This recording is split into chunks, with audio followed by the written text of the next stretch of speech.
Assalamu alaikum, this is Abdul Munif, and today we are going to start a new session, that is chapter number 15, Nature of Light and Electromagnetic Spectrum.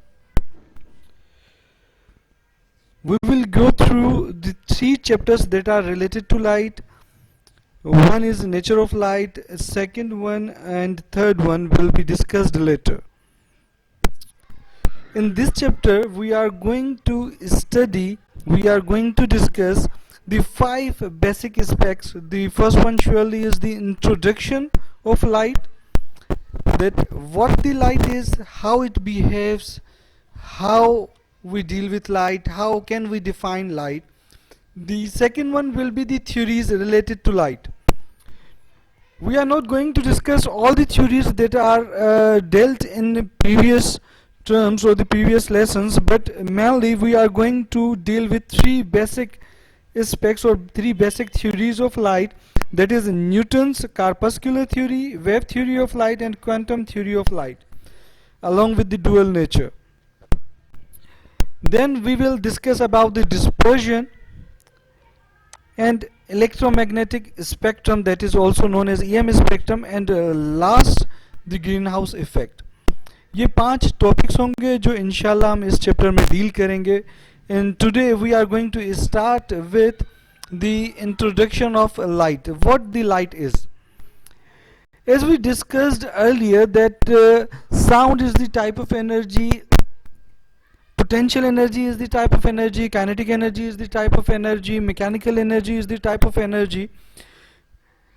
The light is related to that aspect. It is also the energy, it is type of energy, but that gives you the sensation of vision. If you elaborate the light, that is the energy that gives you the sensation or that provides you the sensation of vision. ये वो light की इकसाम है जिसकी वजह से हम देखने के काबिल होते हैं. ज़ाहिर देखने के लिए आपको लाइट की ज़रूरत होगी. लाइट बहुत सारी इकसाम होती है. If we talk about the family of light, it consist of 7 parts. यहाँ पे ये एक छोटी सी डायग्राम आपके पास गिवन है. इसमें आप देख सकते हैं कि मैंने एक जो है 7 छोटे छोटे दरीचे बनाए हैं. यहाँ पे 6 जो है वो वाइट शेडो में आपको नज़र आ रहे होंगे, ग्रे शेडो में, एंड एक जो है कलरफुल शेडो आपको नज़र आ रहा है. These are basically the family of light. The family of light is consist of 7 members. 7 members होते हैं लाइट के. अगर हम स्टार्ट करें तो सबसे पहले जो हमारे पास फैमिली मेंबर होगा, the elder one is the radio wave, then microwave, then infrared wave, then comes the visible wave. visible wave के बाद हमारे पास ultraviolet wave है, x-rays हैं और gamma rays हैं. ये 7 फैमिली मेंबर्स हैं जो लाइट के अंदर पाए जाते हैं. But we mainly deal with visible energy because we can only see the visible light, that is visible energy or visible light simply.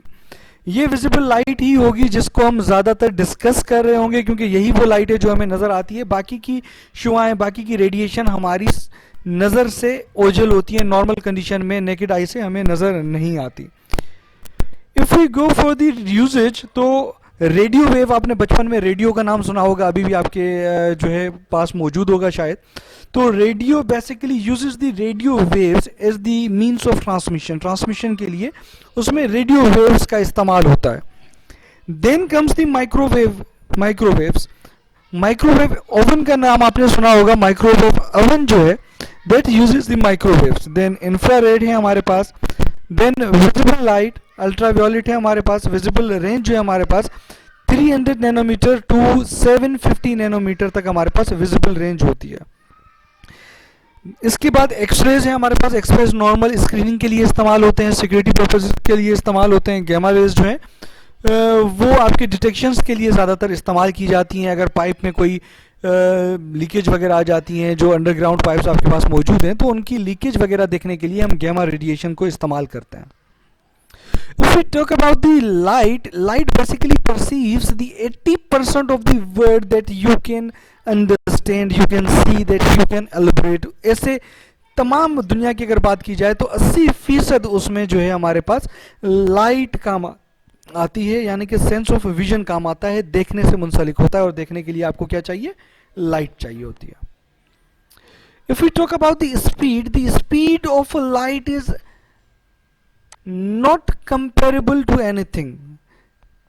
Compare नहीं कर सकते, ये बहुत ज़्यादा रफ्तार में होती है. दुनिया में अभी तक ऐसी कोई चीज़ नहीं बनी जो कंपेयर कर सके स्पीड ऑफ लाइट से. That is almost 3 exponent 8 metre पर second. If it count it, it is almost 300 lakhs meter in 1 second.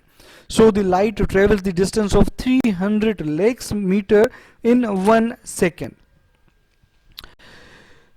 So where this light comes from? The light comes from two type of objects, two type of sources. First one is primary source. Primary source, let's suppose we can say that it is a natural source. You can say it's the sun, the insects that are luminous, the birds, the fishes that are luminous are the mainly primary source of light that are known as natural source, जो naturally जिनके पास अपनी light मौजूद है. That all are known as luminous objects. इसी तरीके से कुछ ऐसी sources होती हैं हमारे पास जिनकी light कुदरती तौर पे तो मौजूद नहीं है but man made है. That are known as artificial source of light, like candles, like torches. The things that are not giving any kind of light, that are known as non-luminous object. ऐसे object जिनकी light अपनी होती है, that are luminous object, और ऐसी object जिनकी light अपनी नहीं है, that are non-luminous objects, like chair, like your bag, like helmet, like mobile phones, that are non-luminous. हाँ, अगर कोई बात करता है LCD की तो वहाँ पे आपके पास light मौजूद है. तो LEDs बेसिकली मौजूद होती हैं मोबाइल फ़ोन की स्क्रीन पे. That are source of light. लेकिन मोबाइल फ़ोन खुद itself is non luminous object.